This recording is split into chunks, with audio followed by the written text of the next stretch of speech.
नमस्कार बच्चों, स्वागत है आपका आईएससी कोचिंग सेंटर में। बच्चों, श्रेष्ठा एग्ज़ाम आप प्रवेश परीक्षा क्लास 9th की तैयारी कर रहे हैं बच्चों।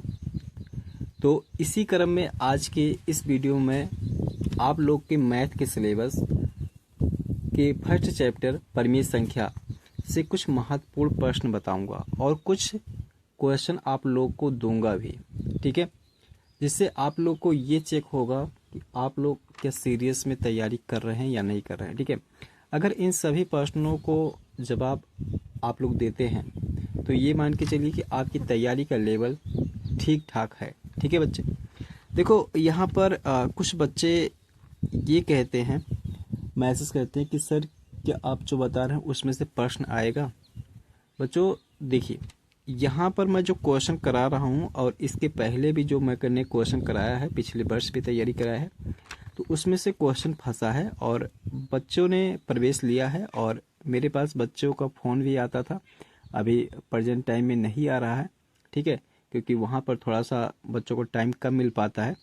तो वो लोग उससे संतुष्ट थे, ठीक है, जो मैंने पढ़ा है वहाँ से बच्चों का क्वेश्चन फंसा था बच्चों, ठीक है। तो अच्छा, एक चीज़ यहाँ पर मैं आप लोग को बता देना चाहता हूँ, क्योंकि अभी आप लोग नए होंगे, ठीक है, मैं बता देना चाहता हूँ। देखो, मैं यहाँ पर जो क्वेश्चन करा रहा हूँ वो आपके सिलेबस से ही करा रहा हूँ, ठीक है।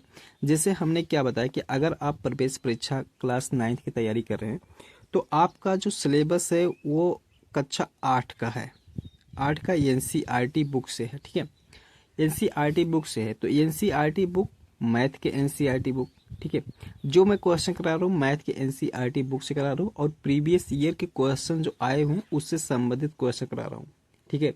जो 2022 में, 23 में, 24 में इस प्रकार से जो क्वेश्चन आए हैं उससे संबंधित क्वेश्चन ही करा रहा हूँ कि किस प्रकार से प्रश्न पूछे जा रहे हैं बच्चों। तो इसलिए यहाँ पर ज़्यादा बच्चों सवाल ना करके, ठीक है, आप लोग जो क्वेश्चन मैं तैयार करवा रहा हूँ उन सभी क्वेश्चनों को जरूर तैयार करते चलें बच्चों, ठीक है। और उससे संबंधित मैंने सिलेबस बता दिया है और कुछ क्वेश्चन अपने आप से भी तैयार करें।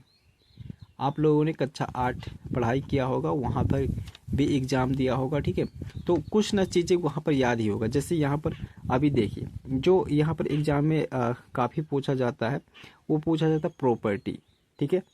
जैसे परिमेय संख्याओं में योग के गुण, ठीक है, इसमें क्या पूछा, संवर्ग परगुण, ठीक है। क्लोजर प्रॉपर्टी पूछ लिया जाता है, क्लोजर प्रॉपर्टी, ठीक है, क्लोजर प्रॉपर्टी, इससे संबंधित मिलान वाला क्वेश्चन कई बार आया हुआ है।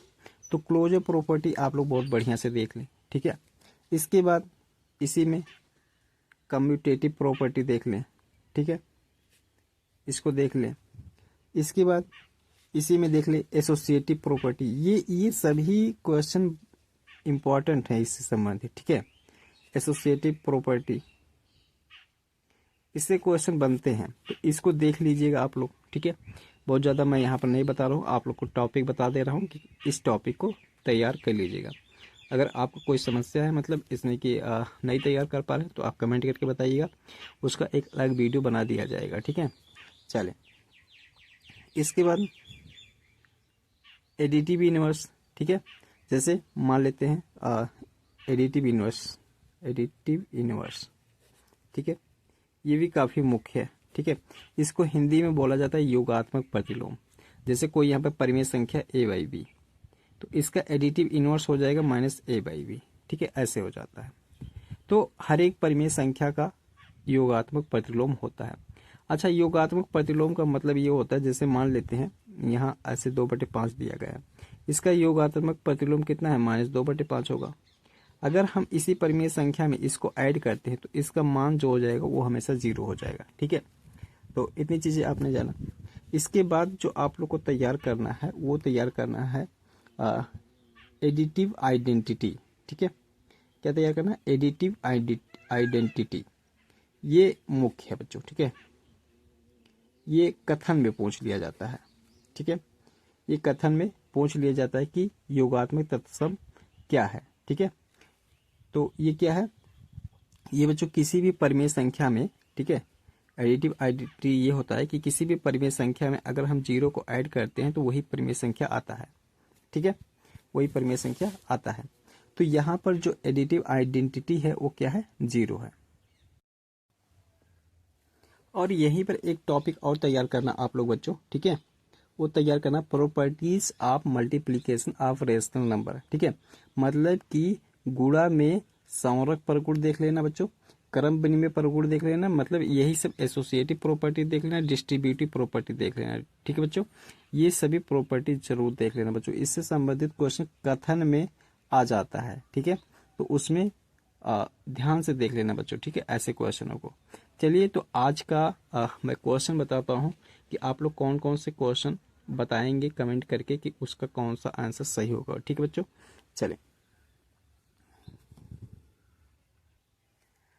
चलिए बच्चे, पहला क्वेश्चन यहाँ पर है कि 0.000064 का मानक रूप क्या होगा, ठीक है। चले, ये पहला प्रश्न है। मैं इसका ऑप्शन नहीं दूंगा, आप लोग को बच्चों कमेंट करके पहले का आंसर ऐसे करके बताना है, ठीक है। आपका नेक्स्ट वीडियो में ये बताया जाएगा कि कितने बच्चों ने सही किया, ठीक। चले, इसके बाद दूसरा क्वेश्चन जो आप लोग के एग्जाम में आ सकता है, ज़्यादा महत्वपूर्ण है ये। 3/7 प्राप्त करने के लिए -7/3 में क्या जोड़ा जाना चाहिए,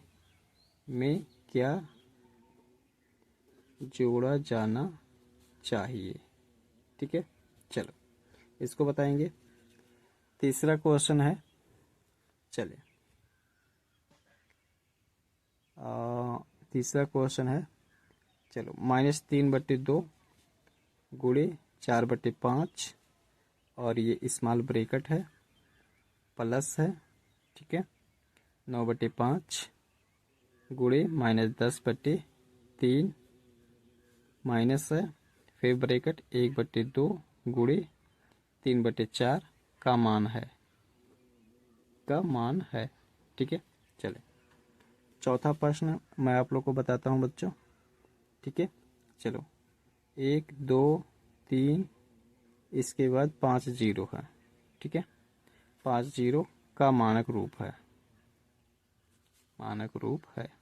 ठीक है। चलो, इसके बाद बताते हैं।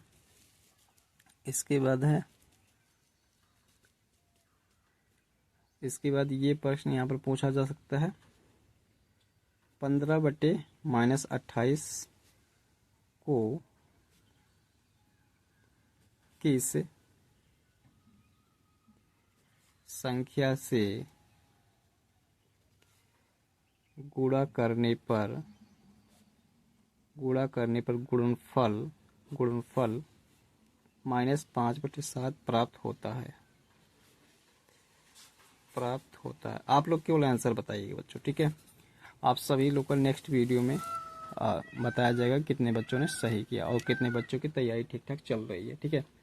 चलें, इसके बाद यहाँ पर 25450 का मानक रूप बताइए, इसका भी मानक रूप, ठीक है, मानक रूप बताइए, ठीक है। चलो, 7वां प्रश्न है, इसमें है कि 28 और 29 के वर्ग के बीच कितनी प्राकृतिक संख्या है,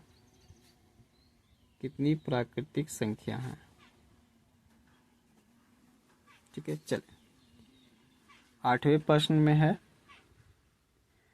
8वां प्रश्न बच्चों,